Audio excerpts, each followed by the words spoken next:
తదుపరి మాట్లాడడానికి వస్తున్నటువంటి వ్యక్తి రాష్ట్ర టీడీపీ సమన్వయ కార్యదర్శి అయినటువంటి గోవర్ధన్ రెడ్డి గారిని ఆహ్వానిస్తున్నాం.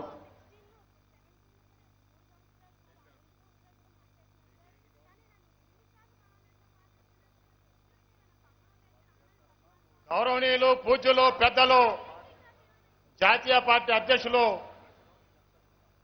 శ్రీ నారా చంద్రబాబు నాయుడు గారికి, అలాగే వేదిక నుంచి పెద్దలకు, ఇక్కడికి వచ్చే తెలుగుదేశం పార్టీ కుటుంబ సభ్యులందరికీ స్వాగతం, సుస్వాగతం. ఇవాళ మన అందరికీ పండగ రోజు. ఏ రోజైతే అన్న పుట్టినాడో ఆ రోజే తెలుగుదేశం పార్టీ కార్యకర్తలందరికీ ఒక పండగ. అది కూడా మండు టెండల్లో మే నెలలో పుట్టి మన యొక్క సహనాన్ని పరీక్షిస్తా ఉన్నాడు ఎన్టీ రామారావు గారు. వీళ్ళు నిజంగానే కూర్చుంటారా? ఎండ ఏడికి తట్టుకోలేక పరిగెత్తి పోతారంటే, అన్నా మేము మీ వెంటనే ఉన్నాము, ఎంత ఎండైనా సరే, ఎంత వానైనా సరే, ఏదైనా సరే, నిప్పుల కొలిమిలైనా సరే దుంకేదానికి సిద్ధంగా ఉన్నామని చెప్పి ఈ అశేష జనవాహిని నిదర్శనం అని చెప్పి తెలియజేస్తా ఉన్నాను.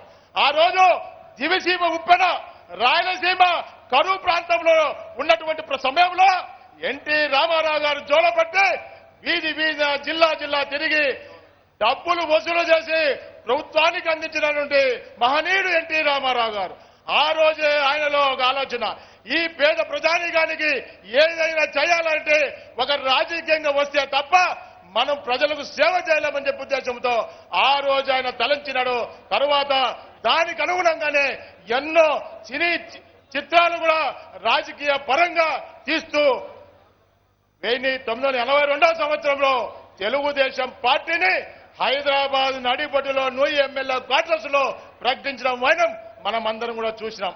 ఆ రోజే చెప్పాడు ఎన్టీ రామారావు గారు, తెలుగుదేశం పార్టీ జెండా అంటే ఆత్మల ఆంధ్రుల తెలుగు మాట్లాడే వాళ్ళ ఆత్మ గౌరవం చాటి చెప్పే జెండా అని చెప్పేసి చెప్పడం జరిగింది. ఆ రోజు తెలుగుదేశం పార్టీ పెట్టినప్పుడు ఆయన వెంటనే ఉన్నది నందమూరి అభిమానులు మాత్రమే అని చెప్పి తెలియజేస్తా ఉన్నాను. ఎందుకంటే తర్వాత రాను రాను మరి చాలా మంది రాజకీయ నాయకులు కూడా వారి పదవులకు రాజీనామా చేసి, ఆనాడు నల్లపురెడ్డి శ్రీనివాసరెడ్డి గాని, బెజవాడ పాపిరెడ్డి గాని, బుడ్డా వెంకటరెడ్డి గాని చాలా మంది నాయకులు ఆ రోజు వారి పదవులకు రాజీనామా చేసి ఎన్టీ రామారావు దగ్గరికి వచ్చి మేము మీ పార్టీలో చేరుతామని చెప్పేసి రావడం జరిగింది. అటువంటి తెలుగుదేశం పార్టీలో మరి అన్న ఎన్టీ రామారావు పెట్టిన తర్వాత ప్రపంచనం, ఎటు చూసినా ప్రపంచనమే, ఎక్కడికి పోయినా ప్రపంచనమే. దాదాపుగా ఎన్టీ రామారావు గారు తెలుగుదేశం పార్టీ పెట్టి దాదాపుగా 50,000 కిలోమీటర్లు పల్లె పల్లె తిరుగుతా ఉంటే కేంద్రంలో ఉన్నటువంటి కాంగ్రెస్ పార్టీ గజగజలాడి నాయనాయనంగా కొందరుగా వదిలేస్తే మొత్తం ఈ రాష్ట్రమే కాదు దేశాన్ని చుట్టేటట్టున్నాడని చెప్పేసి ఎలక్షన్స్ ప్రకటించాం. ఆ రోజు కడప జిల్లాలో మహానాడు జరిగిన తర్వాత, అంటే పబ్లిక్ మీటింగ్ జరిగిన తర్వాత అనంతపురం పోతా పోతా ఉంటే ఎలక్షన్స్ ప్రకటించడం, తద్వారా మరి తిరిగి హైదరాబాద్కు వచ్చి ఎన్టీ రామారావు గారు మరి తెలుగుదేశం పార్టీ అభ్యర్థులు. ఆ రోజు చూస్తే చాలా మంది యువకులు రాజకీయాల్లో ఓనామాలు తెలియనటువంటి రాజకీయ దిద్దించినటువంటి నాయకుడు ఎన్టీ రామారావు గారు. ఎంతో మంది యువకులు ఆ రోజు చూస్తే 20 సంవత్సరాలు, 25, 30, 40 సంవత్సరాల లోపల ఉన్న చాలా దాదాపుగా ఎమ్మెల్యేలు అయినటువంటి మనమంతా చూసినాం. కాబట్టి ఆ రోజు నుంచి ఈ రోజు వరకు కూడా చాలా మంది కూడా తెలుగుదేశం పార్టీతోనే ముందున్నాం. ఆ రోజు ఎన్టీ రామారావు పార్టీ పెట్టినప్పుడు దానికి దశ దిశ నేర్పించింది నారా చంద్రబాబు నాయుడు గారు అని చెప్పి తెలియజేస్తా ఉన్నాను. ఎందుకంటే ఆనాడు ప్రధాన కార్యదర్శిగా వచ్చి మరి ఈ తెలుగుదేశం పార్టీలో ఉన్నటువంటి ప్రతి ఒక్కరిని కూడా నడిపించిన వైనం మనం చూసినాం. అంతేకాదు రాయలసీమకు ముద్దుబిడ్డ, కడప జిల్లాకు దత్తపుత్రుడు ఎన్టీ రామారావు గారు. ఎందుకంటే ఆయన ప్రవేశపెట్టినటువంటి 2 అంశాలు చెప్తా ఉన్నాను.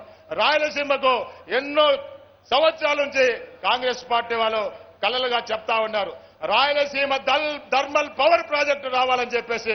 దానికి నాంది పలికింది ఎన్టీ రామారావు గారు. ఫౌండేషన్ వేసి ప్రారంభించింది ఎన్టీ రామారావు అని చెప్పేసి తెలియజేస్తా ఉన్నాం సభాముఖంగా. చాలా మందికి తెలియదు, కృష్ణా వాటర్ను రాయలసీమకు తరలించాలన్నటువంటి ఒక తలంపుతో ఆనాటి ముఖ్యమంత్రి ఎన్జి రామచంద్రన్ గారిని కడప జిల్లాకు తీసుకొచ్చి వెలుగోడు దగ్గర పోతిరెడ్డిపాడుకు శంకుస్థాపన చేసి అక్కడి నుంచి తెలుగు గంగను తీసుకురావడము ఎన్టీ రామారావుకి సాధ్యమైంది. దాని తర్వాత చంద్రబాబు నాయుడు దాన్ని కొనసాగిస్తూ ఇవాళ మన అందరికీ కూడా రాయలసీమ ప్రజలకందరికీ కూడా 4 జిల్లాలో అందరికీ కూడా నెల్లూరుతో కలిపి మళ్ళీ అందరికీ కూడా కృష్ణా జలాలను బ్రహ్మాండంగా పారిస్తున్న నాయకుడు మరి నారా చంద్రబాబు నాయుడు. ఆ రోజు వెలుగోడులో అయితే ఒక బ్రహ్మసాగర్, ఒక ఎస్ఆర్బిసి, హంద్రీనివా, గాలేరు నగరి ఎన్నో ప్రాజెక్టులకు రూపకల్పన చేసింది ఎన్టీ రామారావు అని చెప్పి తెలియజేస్తాను. అటువంటి నాయకుడు మమ్మల్ని తెరదీసి మొట్టమొదటి కడప జిల్లా అధ్యక్షుడు చేసిన ఘనత ఎన్టీ రామారావుకి చెల్లుతుందని చెప్పేసి తెలియజేస్తాను. ఆ రోజు నుంచి ఈ రోజు కూడా చాలా మంది మాలాంటి నాయకులందరూ కూడా ఆయనతో పాటు కొనసాగుతున్నాం. మరి చంద్రబాబు నాయకత్వంలో కొనసాగుతాం తెలియజేస్తూ ఈ అవకాశం కల్పించి మీ అందరికీ కూడా కృతజ్ఞతలు సెలవు తీసుకుంటున్నాను. జై హింద్, జై జన్మభూమి.